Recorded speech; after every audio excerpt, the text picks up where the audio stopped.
They laughed at a tired-looking man in a hoodie sitting in a diner at midnight. But when Keanu Reeves walked in the next morning, everything changed. A single mother got fired for one act of kindness. What she didn't know was she had just helped the wrong person at the right time. And that decision destroyed her old life and built her a new one she never imagined. They say kindness costs nothing. It's one of those phrases people love to repeat, especially the ones who have never had to choose between kindness and survival. For Melissa Turner, kindness had always been simple, natural, automatic. The kind of thing you do without thinking.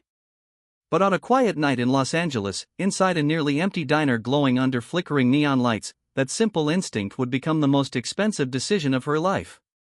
Rosie's Diner sat on the corner of a half-forgotten street just off Sunset Boulevard. Not the glamorous side people imagined when they thought of Los Angeles. No red carpets.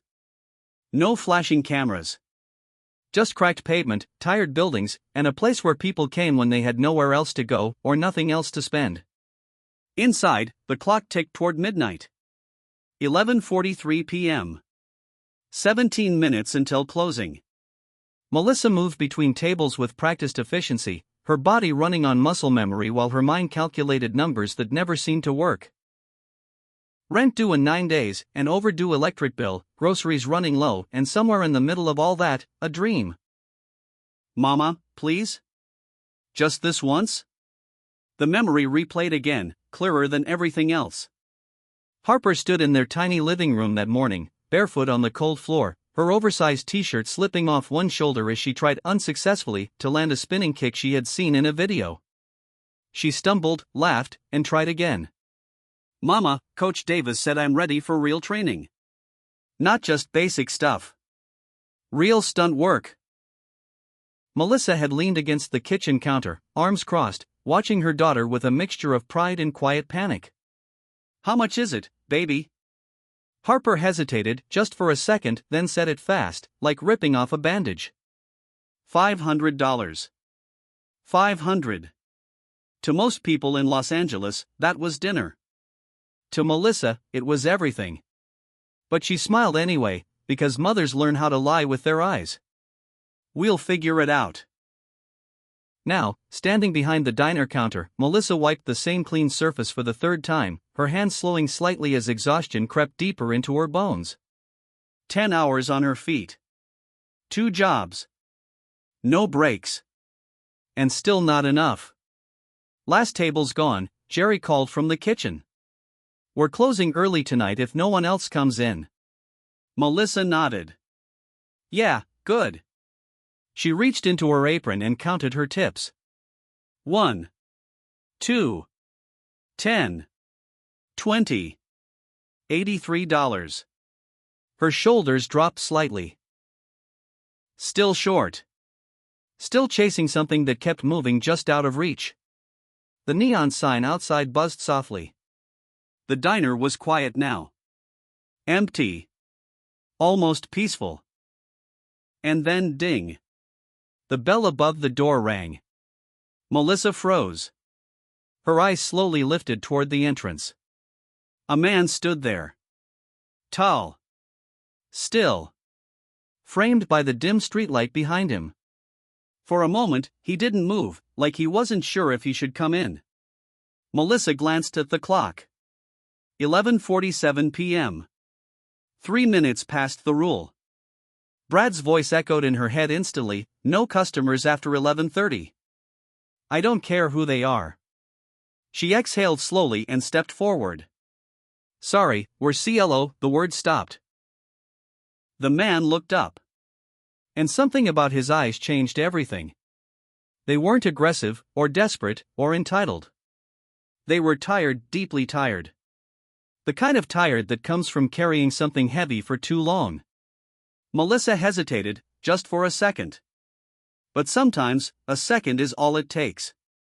Come in, she said quietly. The decision was almost invisible, but it mattered. Just, kitchen's closing soon. So if you could order quick. The man nodded and stepped inside. Thank you. His voice was low, gentle, unexpected. Melissa grabbed a menu and led him to a booth in the far corner, away from the windows, away from attention.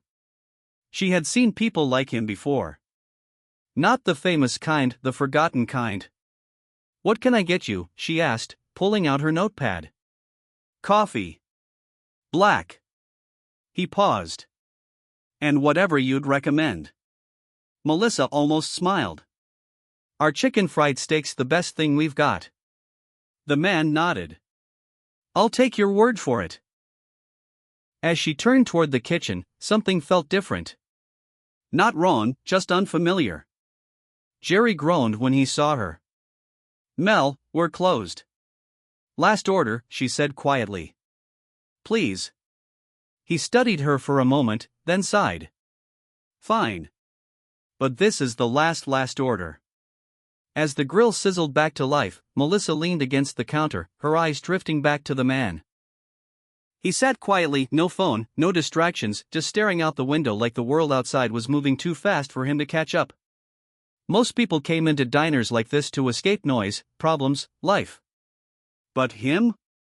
He looked like he was trying to find something. When the food was ready, Melissa carried it over carefully and set it down in front of him. "There you go." He looked at the plate, then at her. "Thank you." He noticed her name tag. "Melissa, you didn't have to do this." She shrugged lightly. "Everyone deserves a meal. Especially when they look like they need one." The man studied her for a moment longer than most customers would, then nodded slowly. "That's rare." Melissa frowned slightly. "What is?" "That way of thinking." She didn't respond, because to her, it wasn't rare. It was normal, or at least, it was supposed to be. "You have kids?" he asked. "One," she smiled. "Harper." "Big dreams?" Melissa laughed softly. "She wants to be a stunt performer." The man leaned back slightly. "That's not an easy path." Melissa nodded. "Yeah, but she doesn't see that yet." He smiled faintly. "Good." A quiet moment passed. And then, as he adjusted his cap slightly, the overhead light caught his face. Melissa's breath caught. No. That wasn't possible. Those eyes. That expression. That calm. Presence. She had seen it before, on screens, on posters, in interviews playing in the background while Harper practiced kicks in their living room. Her heart skipped, but she said nothing. Because if she was right, then this moment mattered even more. And if she was wrong, then nothing changed, so she did the only thing that felt right. She treated him like everyone else. What Melissa didn't know was that this moment, this quiet choice, was about to rewrite her entire life. Morning always comes too fast when you've barely slept. For Melissa Turner, it didn't feel like morning at all, it felt like consequences. Heavy ones. The kind that don't knock before entering your life. She lay awake long after the diner shift had ended, staring at the cracked ceiling of her small apartment while Harper slept peacefully in the next room. Every few minutes, her mind replayed the same image, that man, the booth, those tired eyes, that calm, almost invisible presence, and then the moment the light hit his face. That impossible recognition she had tried to ignore. "No," she whispered into the darkness. "It can't be." But doubt doesn't need proof. It only needs a crack, and Melissa's mind had already started to split open. At 6 a.m., the alarm rang like a punishment. She didn't want to move. Her body ached from the long shift, but her thoughts ached more. Harper's voice echoed faintly from the night before. "Coach says I have talent, Mama. Talent needed opportunity. Opportunity needed money. And money. Melissa didn't have enough of it." She sat up slowly, her eyes landing on the folded cash sitting on the table, $83 in tips. Then the memory hit again. The man's quiet smile. The soft thank you. The way he had looked at her like she mattered. Melissa exhaled shakily. Maybe I'm imagining things, but deep down, her gut disagreed. "Mama." Harper burst into the room, full of energy, already practicing a kick mid-step. Coach Davis said I'm improving fast. Melissa forced a smile despite everything. That's amazing, baby. Harper jumped onto the bed, her eyes shining. Mama, we can still do stunt class, right?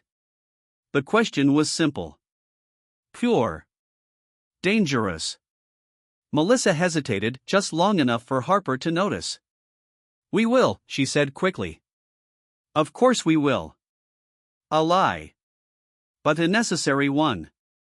Because sometimes mothers don't break promises, they just delay them. The morning moved quickly after that. Breakfast. School prep. Harper's endless excitement. And Melissa pretending everything was fine. But deep inside, something was shifting. By the time she reached Rosie's diner for her day shift, the air felt different, heavier, colder. Like the building itself knew something she didn't. Brad was already there, standing behind the counter. Waiting. Not smiling. Not greeting. Just watching. That alone made her stomach tighten. Morning, she said cautiously. He didn't respond. Instead, he nodded toward his office. Come here. No explanation. No warmth. Just a command. Melissa's heart sank before she even took a step. Somehow, she already knew. Inside the small office, the fluorescent light buzzed softly. Brad sat behind his desk, staring at his computer. His jaw was tight, his expression unreadable. Sit, he said. Melissa obeyed, her hands folding tightly in her lap. The silence stretched too long, too deliberate. Then he turned the screen toward her. Security footage. Horror. The booth. The man. 11:47 p.m. Her stomach dropped instantly. You want to explain this? Brad asked coldly. He was just hungry, she said quickly. He wasn't causing trouble. Brad laughed, but there was no humor in it. That's not the point. He leaned forward. You broke the rules. I know, but it was just a few minutes. Rules don't bend because someone looks tired, Melissa. His voice sharpened. And especially not people who look like they can't pay. That hit harder than she expected. She froze. He did pay, she said quietly. Brad shook his head. I don't care. Then came the words that changed everything. You're done here. Melissa blinked, her mind refusing to catch up. What? You're fired. No build-up. No warning. No humanity. Just final. For a moment, she couldn't move. Couldn't breathe. Brad. I've been here 8 years. Her voice cracked. I have a daughter. You should have thought about that before breaking rules. The sentence landed like ice. Cold. Empty. Final. Something inside Melissa didn't shatter, it simply collapsed. Quietly. Completely. She reached for her apron, her hands trembling. 8 years of early mornings, late nights, sore feet, and missed moments, gone in seconds. She placed the apron on the desk, then slowly removed her name tag. Melissa Turner. Just plastic. Just identity. Just gone. Brad didn't even look at her as she stood. When she walked out, the diner felt unfamiliar. Not like home. Not even like work. Just a place she had never truly belonged to. Outside, the sunlight hit too hard, too bright, too real. She stood there for a moment, suspended between the life she had just lost and the uncertainty ahead. Then her phone rang. Unknown number. Her heart tightened as she answered. Hello? A calm, professional voice responded. Is this Melissa Turner?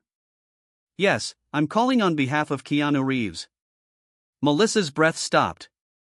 The world seemed to pause with it. He would like to meet you.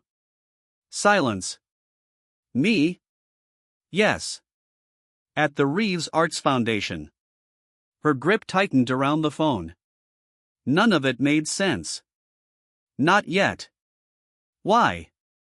You'll understand when you arrive. Click. The call ended. Melissa stood frozen in the parking lot, staring at nothing. Behind her, the diner. In front of her, the unknown. Her job was gone. Her stability gone. Her certainty gone. But somewhere beneath the confusion and disbelief, something else began to grow. Curiosity. And a strange, undeniable feeling that last night hadn't been random at all. It was the beginning of something. The drive to Beverly Hills didn't feel real. Melissa kept checking the road, then her reflection, then the dashboard, like reality might reset itself if she looked hard enough. A few hours ago, she had a job. Now she had nothing, and an invitation from Keanu Reeves. It sounded like a mistake. Or a prank. Or a dream she would wake up from at any second. Her old Toyota Corolla rattled softly as it rolled through streets that felt too clean, too quiet, too expensive. Everything looked polished, perfect in a way her life had never been. Maybe I shouldn't go, she whispered. But then Harper's face appeared in her mind. Stunt class. Dreams. Hope. And she kept driving. The building rose in front of her like something from another world: glass, steel, and silence. The words Reeves Arts Foundation shimmered across the entrance. Melissa parked slowly, her hands cold, her heart not just beating, but arguing with itself. This is insane, she muttered. Still, she stepped out. Inside, everything changed. Warm lighting replaced the harsh daylight. The air felt calm, intentional. Walls were covered in photographs, children performing stunts, acting, dancing, falling, and rising again. Each image carried energy, like frozen moments of courage. It didn't feel like a building. It felt like a promise. A woman approached her. Sharp suit, calm presence, kind eyes. Melissa Turner? Yes. I'm Patricia. Please follow me. No questions. No delay. Just quiet certainty. The elevator ride stretched longer than it should have. Melissa watched the numbers climb: 3, 4, 5, as if her life was rising into something she didn't understand yet. Mr. Reeves will meet you shortly, Patricia said. Melissa nodded, but her throat felt dry. When the doors opened, the space didn't feel like an office. It felt like a vision. Glass walls, a skyline view, and a silence so pure it almost felt expensive. And then, she saw him. Standing near the window. Hands in his pockets. Faded hoodie. Old jeans. Worn boots. Messy hair. Untrimmed beard. The same man from the diner. But now the energy was different, not hidden, not tired, but fully present. He turned slowly and smiled. Hi, Melissa. Her breath caught. It was real. You, she started, but words failed her. He nodded gently. I didn't mean to scare you last night. You recognize me, she said slowly. I did. Her mind struggled to keep up. You're, actually. Keanu, he finished softly. No pride. No performance. Just truth. Silence filled the room. Melissa blinked, like her brain refused to accept it.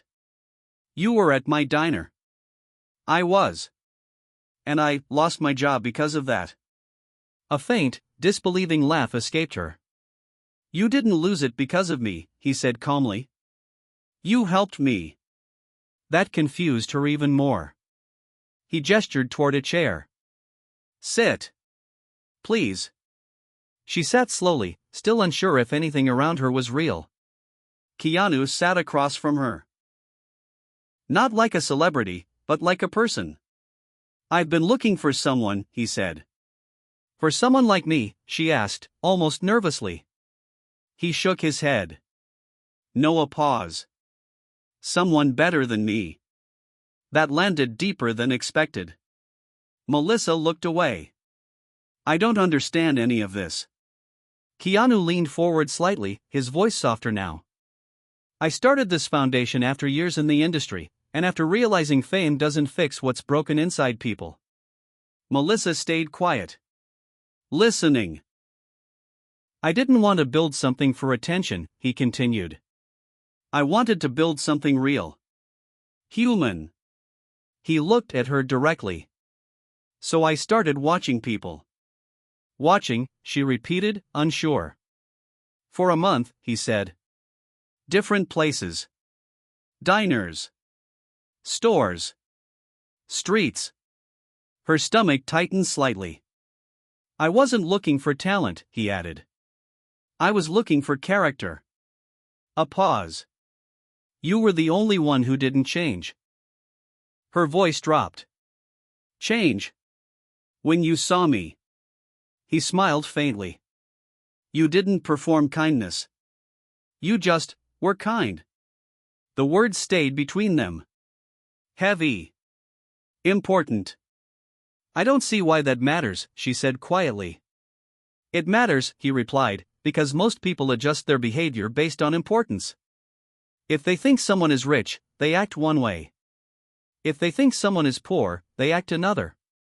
He held her gaze. But you didn't. You saw a person. Melissa looked down, overwhelmed. I just gave him food. No, he said gently. You gave him dignity. Silence again. But this time it felt different. He reached for a folder and placed it in front of her. This is why you're here. Melissa hesitated, then opened it. Her eyes widened. Salary figures, program outlines, leadership roles.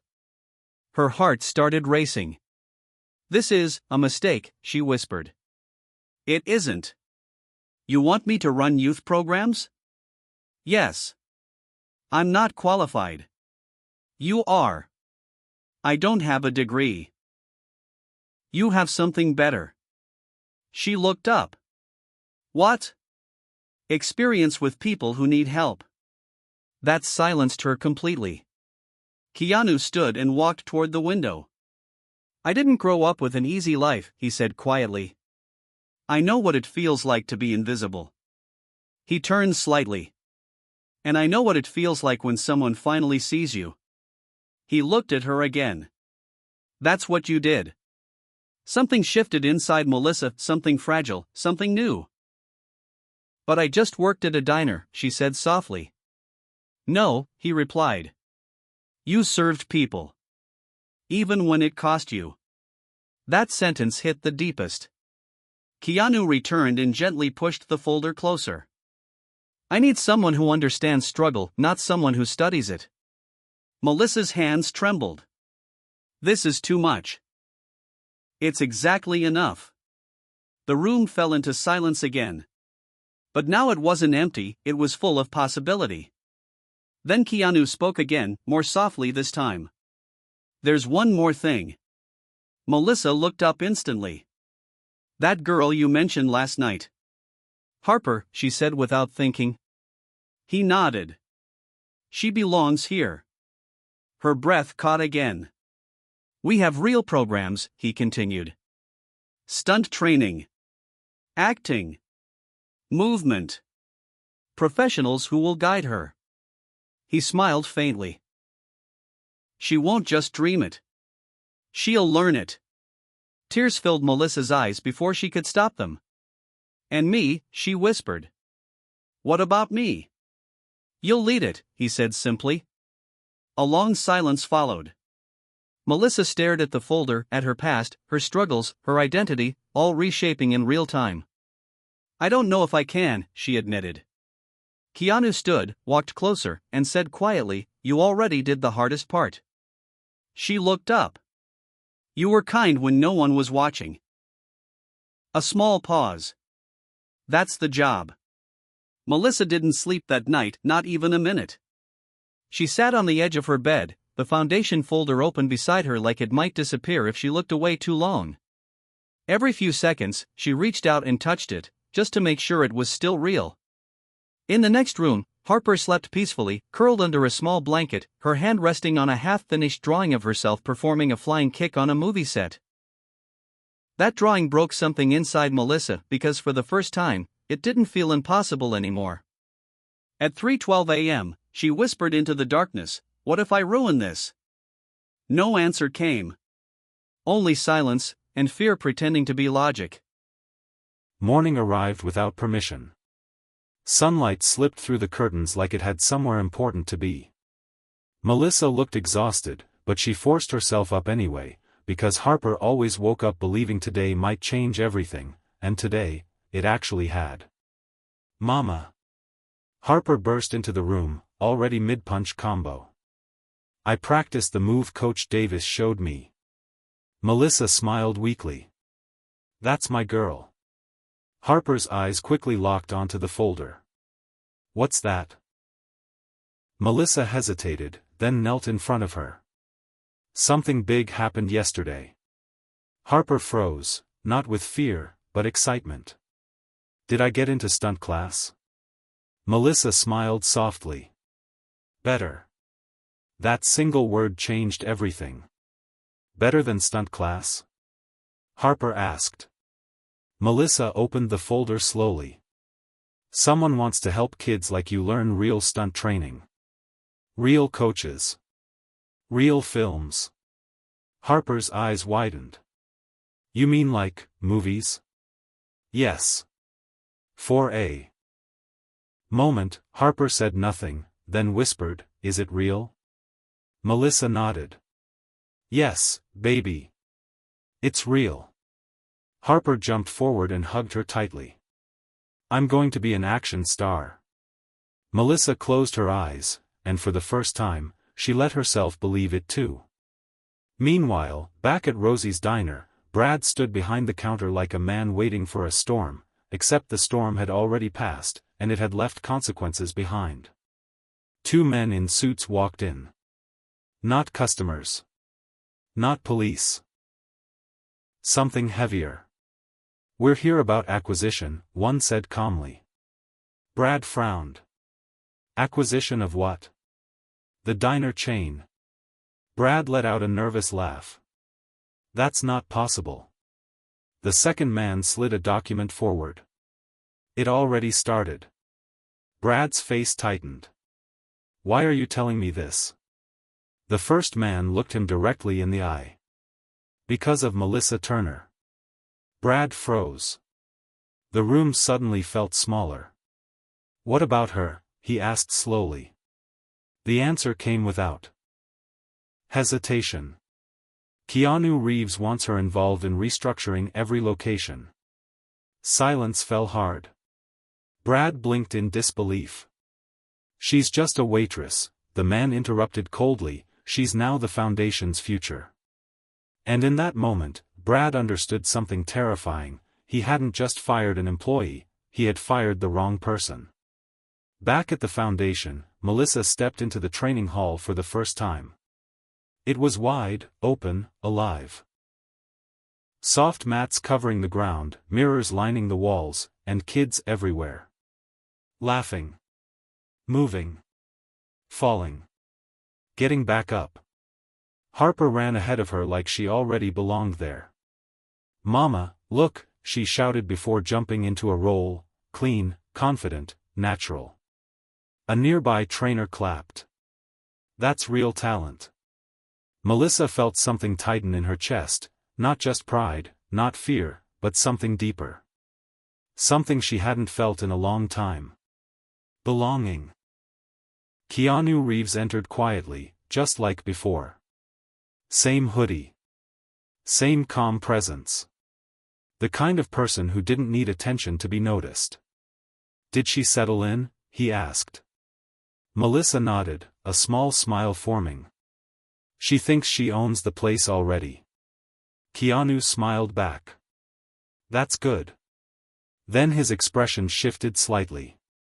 "There's something I didn't tell you." Melissa tensed. "What is it?" He looked toward the kids training. "I don't choose people just because they're kind. I choose them because they change the people around them. Melissa stayed silent. Then he added, the diner wasn't random. Her stomach tightened. I've been monitoring that location for months. Monitoring? She repeated. Yes, he said calmly. There's something bigger happening in that chain, financial pressure, hidden restructuring. Someone inside is trying to control everything before the buyout is complete. Keanu Reeves entered quietly, just like before. Same hoodie. Same calm presence. The kind of person who didn't need attention to be noticed. Did she settle in? He asked. Melissa nodded, a small smile forming. She thinks she owns the place already. Keanu smiled back. That's good. Then his expression shifted slightly. There's something I didn't tell you. Melissa tensed. What is it? He looked toward the kids' training. I don't choose people just because they're kind. I choose them because they change the people around them. Melissa stayed silent. Then he added, the diner wasn't random. Her stomach tightened. I've been monitoring that location for months. Monitoring? She repeated. Yes, he said calmly. There's something bigger happening in that chain, financial pressure, hidden restructuring. Someone inside is trying to control everything before the buyout is complete. She picked up her phone and sent a message to Keanu Reeves, I'm in. But I need the truth. All of it. 3 dots appeared almost instantly. Then came the reply. Tomorrow. Everything starts. Morning didn't feel like morning anymore. It felt like truth day, the kind of day where things that were hidden finally stop hiding. Melissa stood in front of the foundation building, Harper's hand wrapped tightly around hers, not out of fear, but anticipation. Inside, everything was already waiting. Keanu Reeves stood near the glass wall, calm as ever, but today there was something different in his eyes. He didn't look like a celebrity anymore. He looked like someone carrying a long, unfinished story. Come in, he said softly. Melissa stepped forward, Harper close behind. The room wasn't just filled with staff or executives, it was filled with files, screens, reports, evidence. Melissa felt it instantly. Something was wrong, but something was finally being exposed. Keanu spoke first. I need to show you something before anything else is said. He pressed a button, and a screen lit up. Financial records, diner chain accounts, foundation-linked investments. Melissa frowned. What am I looking at? Patterns, Keanu replied calmly. He zoomed in, transactions moving across locations, money flowing in controlled cycles. Not random. Designed. This system has been manipulated for months, he said. Melissa's stomach tightened. So the diner, my firing. Keanu nodded. Was part of a cover move. Silence followed. Harper's small voice broke it. Is this bad?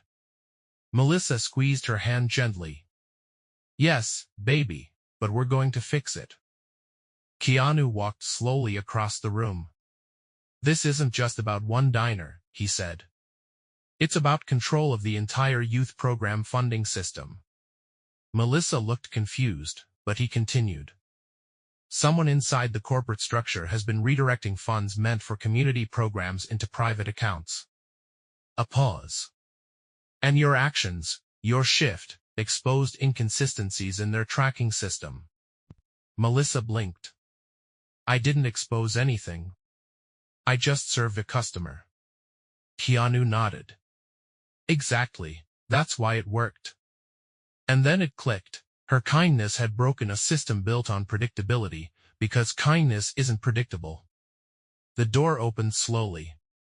Brad walked in, but not the same man as before. The arrogance was gone. So was the control. Only exhaustion and guilt remained. Melissa stiffened. Harper looked up, curious. He asked to come, Keanu said gently. Brad didn't sit, he just stood there, like he didn't deserve to. "I need to say something," he said quietly. Melissa stayed silent. "I didn't just fire you because of rules," he continued. "I was being pressured." "By who?" Melissa asked. Brad swallowed. "People connected to the diner chain expansion. They wanted strict control, no exceptions, no compassion, no unpredictability." Melissa's eyes narrowed. "So kindness was a problem?" Brad nodded. "Yes." Harper whispered, "That's not fair." Melissa squeezed her hand again. "I know." Keanu stepped forward. "I didn't tell you everything earlier," he admitted. "I didn't choose you randomly. I chose you because the system was already failing, and I needed someone who wouldn't obey it blindly." He paused. "I needed someone who would break it." Melissa's voice softened. "So I was never just a waitress to you?" He shook his head. "No. You were the resistance point." Silence filled the room. Then he added, "And so was Brad." Brad looked up. Confused. "Me?" Keanu nodded. "You enforced the rules so strictly that the flaws became visible. Both of you exposed the system, just from different sides." Keanu turned back to the screen and pressed another button. Maps appeared, cities, diner chains, youth centers, financial flows connecting everything. Melissa's chest tightened. "This is national," she whispered. Keanu nodded. "And we're dismantling the corrupt parts and rebuilding it into something real." Harper looked up with wide eyes. "Like helping kids everywhere?" Keanu smiled. "Exactly." Months later, the transformation was undeniable. Rosie's diners became youth centers. Empty booths turned into training mats. Menus were replaced with mentorship programs. Brad became one of the strongest center managers, not because he was perfect, but because he finally understood people again. Melissa wasn't just a director anymore, she became a bridge between struggle and opportunity. And Harper? She didn't just train, she led. Younger kids followed her everywhere, not because she was the best, but because she made them believe they could be too. One quiet night, after everything had settled, Melissa sat outside the center on a bench. Keanu Reeves joined her. No cameras, no meetings, just silence. "You changed everything," he said. Melissa shook her head gently. "No. I just did what felt right." Keanu smiled. "That's why it worked." After a pause, Melissa asked softly, "Why did you really start all this?" Keanu looked up at the sky for a long moment. "A friend of mine died alone," he said quietly. "And I realized success means nothing if you can't share it." Silence settled between them. "So I built." Confused. "Me?" Keanu nodded. "You enforced the rules so strictly that the flaws became visible. Both of you exposed the system, just from different sides." Keanu turned back to the screen and pressed another button. Maps appeared, cities, diner chains, youth centers, financial flows connecting everything. Melissa's chest tightened. "This is national," she whispered. Keanu nodded. "And we're dismantling the corrupt parts and rebuilding it into something real." Harper looked up with wide eyes. "Like helping kids everywhere?" Keanu smiled. "Exactly." Months later, the transformation was undeniable. Rosie's diners became youth centers. Empty booths turned into training mats. Menus were replaced with mentorship programs. Brad became one of the strongest center managers, not because he was perfect, but because he finally understood people again. Melissa wasn't just a director anymore, she became a bridge between struggle and opportunity. And Harper? She didn't just train, she led. Younger kids followed her everywhere, not because she was the best, but because she made them believe they could be too. One quiet night, after everything had settled, Melissa sat outside the center on a bench. Keanu Reeves joined her. No cameras, no meetings, just silence. "You changed everything," he said. Melissa shook her head gently. "No. I just did what felt right." Keanu smiled. "That's why it worked." After a pause, Melissa asked softly, "Why did you really start all this?"